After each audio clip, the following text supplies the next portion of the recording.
Celui qui parle en langue entre réellement dans la prophétie et l'esprit prophétique, et à ce moment-là, il va donc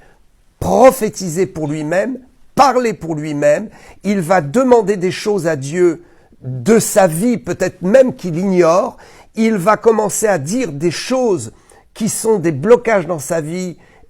qu'il ignore lui-même peut-être, ou peut-être il va révéler des sources des blocages qu'il ignore, mais comme Dieu le sait, c'est l'esprit qui parle et l'esprit sont toutes choses, alors effectivement dans le parler en langue, le chrétien va dévoiler des choses en esprit et va les confesser, et à ce moment-là, c'est là où Dieu m'a montré quelque chose de très fort, le chrétien qui parle en langue va activer le livre de sa vie au ciel. Alors, nous savons que dans l'Apocalypse, il y a le livre de vie et les autres livres. Jean a vu des milliers d'autres livres qui en fait correspondent à la vie de chaque chrétien. Dans ces livres est inscrit le parcours de la vie chrétienne, tout ce que vous faites en bien est inscrit, tout ce que vous faites en mal et pourquoi vous avez demandé pardon ne sera pas inscrit dans ce livre. Uniquement votre parcours sur les bonnes choses, les bonnes actions, tout ce qui plaît à Dieu. Et en même temps, dans ce livre est écrit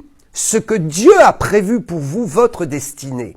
C'est ainsi que nous comprenons que lorsque nous parlons en langue, en fait, nous ouvrons le livre de notre vie et nous commençons à lire la destinée que Dieu a pour nous en esprit. Ceci est tellement fort et tellement puissant.